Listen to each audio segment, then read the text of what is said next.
Hello and welcome back to another episode of The Final Whistle. We're now in the thick, once again, of the NBA and NHL playoffs. We're in the conference finals for the Stanley Cup playoffs, and we've got a lot to talk about this round 2 of the NBA playoffs, as well as some more Lakers head coaching news. As always, I'm Jude Binkley here with my co-host, Aria Damavandi. So let's get right into the news.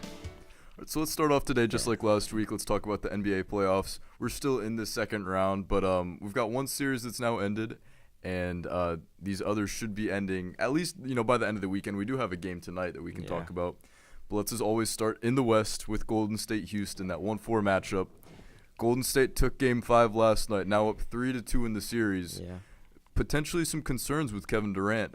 He did leave the game early with some type of Calf stretch strain. or sprain or something. And it wasn't even on contact. It was just probably a rough landing that he mislanded on one of his jump shots. He made the jump shot, but the landing wasn't as pleasant as he hoped it would be. So we're hoping for good news out of him. The Warriors really need him. He's been the driving force of their team. We'll just have to wait and hear the breakout news of what happens. And this could even potentially affect his free agency this offseason, since he will be a free agent. A lot of teams looking at him, since he most likely won't stay with the Warriors, if we're being real.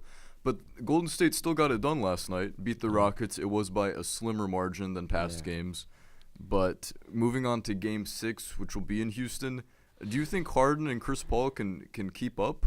Or do you think the stamina is just wearing out? Do you think the Warriors just have so much star power that I feel like Warriors are going to take it in Houston. I think that they have to, just because if they take it to Game 7, I feel like they're going to win either way in Game 6 or 7. I just feel like it would be better for them to get it done in Game 6 and get it out of the way. I think they have too much star power to let this game go to Game 7. They have Steph Curry, Klay Thompson, Kevin Durant potentially. We'll see about his news. Probably not. And Iguodala has been playing great as well, too, helping them out in a big way. So I think they're going to take it done in Game 6, but worst comes to worst, they'll get it done in 7 as well. Yeah, and just in every sense of the word, this series has been probably the weirdest we've had this year. You've got so much drama with the Rockets sending a letter about last year's game and scoring these, referee miscommunications by points and saying they were robbed of a Western Conference final win. And, you've got James Harden, who's had this eye injury, which has been weird to look at.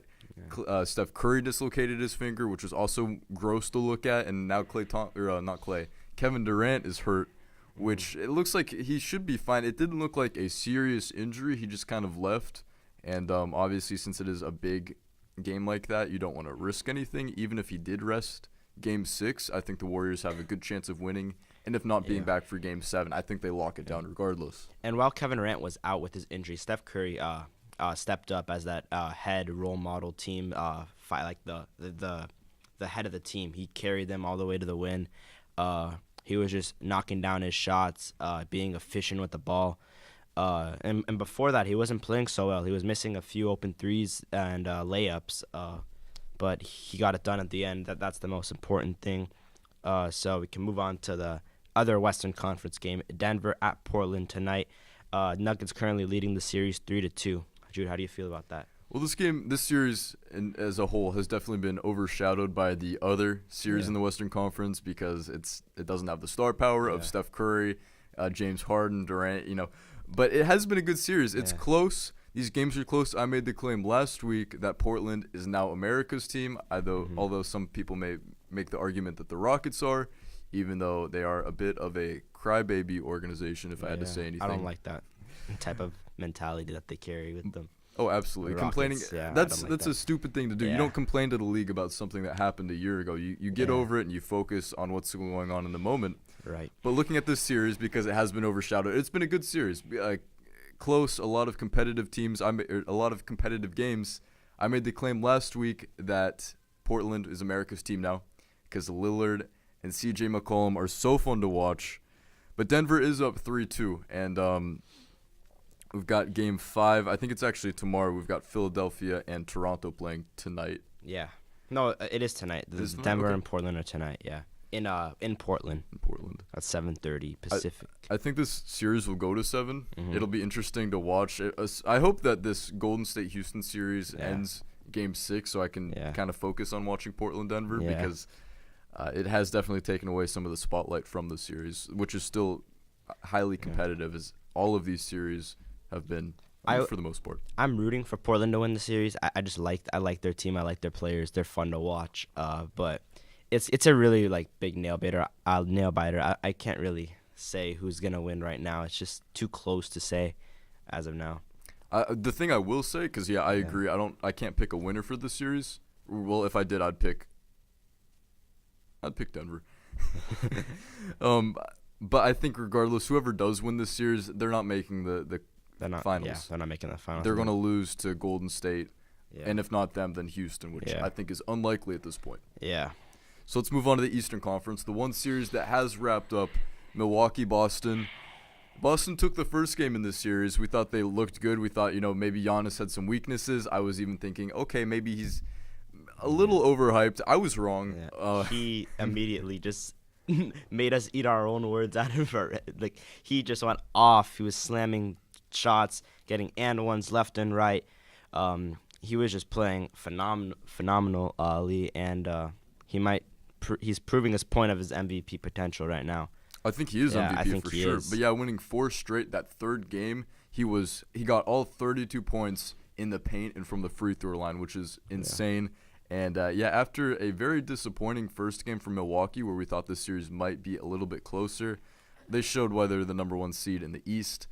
Boston showed some of their weaknesses. Most importantly, some issues in the locker room, and still some troubles communicating. But even in the beginning, I didn't think after Milwaukee kind of got into the groove of the series that they could keep up and compete.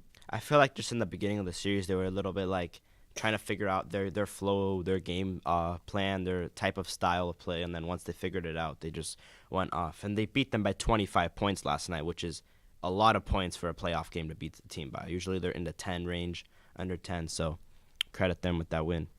All right, and Philadelphia-Toronto, this series has also been very entertaining. Yeah. It's making a lot of people think maybe Kawhi Leonard's going to want to stay up north because they're currently up 3-2, and he's been enjoying his time there. He's looked like a star player, even though he hasn't talked about it a whole much, the Kawhi Leonard way, the New Times Roman way. But it's been a great series. Also, the game's tonight at 5. Yeah. And that'll be in Philadelphia. Yeah. I think they can win it tonight, this series. I think the Raptors can move on to the Eastern Conference Finals and play the Bucks, but they'd have to play their consistent defense that they've been playing in the last game. If they play that type of defense and score as efficiently as they've been playing, I think they can get it done tonight. I see Philadelphia taking it tonight. It's just you've got Joel Embiid, and in the whole process, I think the core that they've built up, they've been keeping it competitive, and they still will. I especially think with home court advantage, they'll extend it to 7. I don't think they win the series. So overall, conference finals, Golden State against Denver. That's my pick.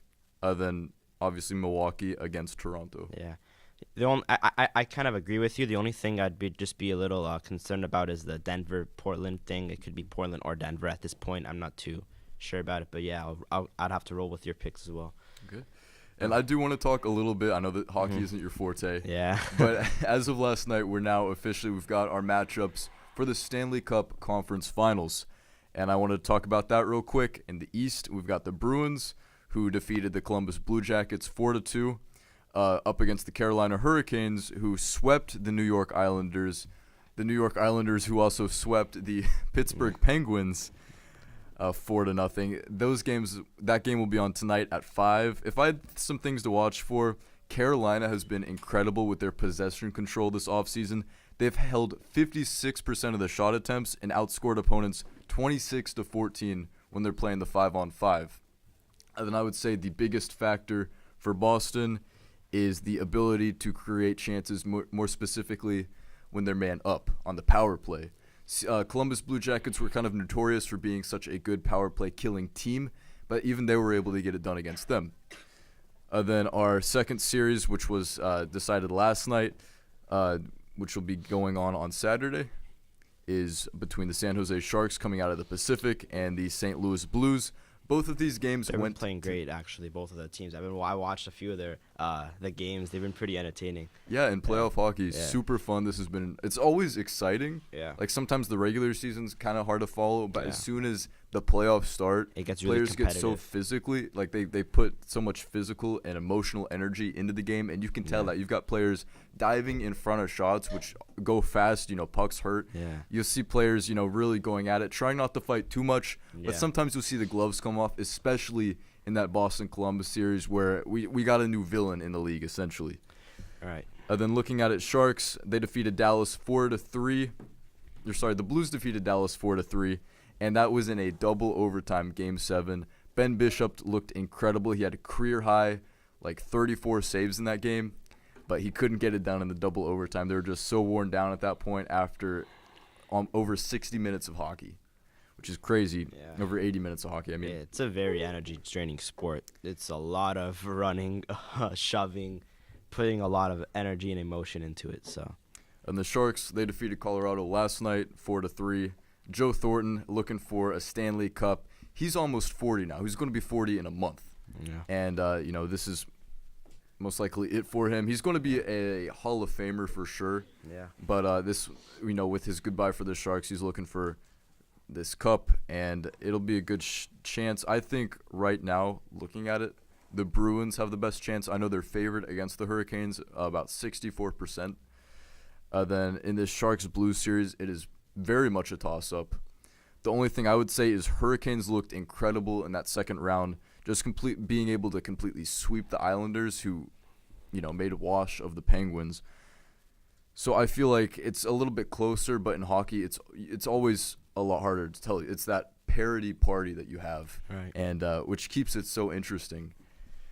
And then we've got some NBA news to talk about. Yeah.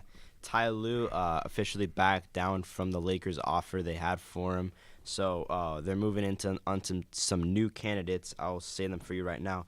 We have Frank Vogel, Lionel Hollins, and Mike Woodson as our new potential candidates as head coach. What do you feel about this whole scenario that just happened? Well, first of all, Ty Lue, very interesting decision. His contract that they offered him was reportedly $3 million or $18 million for 3 years. Yeah. And where else does he go at this point? Lakers, they've got problems, a lot of problems. I think you'd agree with that. But still, it's a good spot for a coach to land, especially when you've been with LeBron before. And another thing I've kind of been bizarrely hearing is Genie Bus. People have been, and Stephen A. Smith was talking about this earlier. Yeah. People have been telling Genie Bus to trade LeBron. Yeah. Which is... I honestly am for it. You're for trading LeBron? I'm for Hold on. trading Okay, we need to LeBron. talk about this then. Yeah. I would trade LeBron for Kevin Durant. Right now, I'd trade him for Kevin Durant. But he's a LeBron free for agent Kevin. right now. But I'm saying before free agency, I would have traded him for Kevin Durant. So I would have. 2 years of LeBron for a season of KD at that point. I mean, he's younger. With the- There's a lot more potential in him. Okay, with the options on the board this year, because I'm so against Yeah. trading LeBron. He's had some problems, and we had our whole episode earlier. I mean, Back in let me restate myself. I'm not for it, but I don't have a huge problem that if they traded LeBron for like an Anthony Davis or somebody, I wouldn't go crazy. I would say like, okay, this is confusing. Like, why would they do this? But it's not a bad decision to do at this point right now. I don't know. No way. You've got 2 more, and this is coming from a non-Lakers fan. You've got 2 more, potentially 3 more years of LeBron. You've committed to this. He's your team player. He's still the best player in the league. Maybe, KD is. We'll have some talk about that. I don't think anymore. I But don't he's think still the that best. leader of the team. He brought in Yeah. his own guys. Oh, yeah, without a doubt, he's the leader of the team. You want to build around him. He brought in his own people. You've got this Yeah. core. They've had a lot of problems, and like I said, we did our whole LeBron debacle video. I think that was our first episode Yeah. of the Final Whistle. But you don't give up now. Yeah. You've got to commit to it at this point. You've got LeBron. You spent so much time trying to get him to sign in free agency, and he did. Lakers fans extremely ecstatic. You've got to stay with it, I even think after this- a bad season. I think this coming season will be like his final season to redeem himself to the fans, because the fans in LA just want championships. They want playoff games. If you don't give us games, they won't like you. You have to produce. LeBron wasn't able to. I know he got injured. That's the main issue that happened. If he didn't get injured, it would have been a different. We wouldn't be talking about this right now. So I feel like if he hadn't get injured, they would have been in the playoffs right now. I think they had a lot more problems than that, and that kind of went from just chemistry and the whole Anthony Davis trading thing that went on just completely wrecked them, threw the train off for the year. But no, I think they should still stay with LeBron. I don't know a whole lot. They should stick with LeBron, but I'm just saying that offer wouldn't be a bad decision. It would be bad, but it wouldn't be like a terrible, like, I hate you, Genie Buzz type stuff. Like, yeah, that's just what I want to say. And they were the 4th seed with everybody healthy, everything going great. They were the 4th seed in the Western Conference. Yeah, they were strong at the start of the season. But Tyronn Lue won't be with the Lakers, won't be back with LeBron. Out of the remaining candidates who you just named, who do you think is the best choice for this organization? I think Mike Woodson would be the best candidate. If not him, Frank Vogel would be one of the best. I like the way they play. I feel like their type of style would blend in with what we have going on in our locker room with LeBron and Kyle Kuzma, the younger guys. They could be with them, develop under them. I feel like it could be a good idea to get them in. Okay. And I think that's all we've got to talk about for today. Yeah. So thanks again for tuning into the Final Whistle, and we'll see you all next week to wrap up the second round of the NBA playoffs and get into some of the Stanley Cup going on too. And hopefully we'll have some more Lakers coaching news. Hopefully they pick somebody sign someone, finally. get some players. So we'll see you guys next week.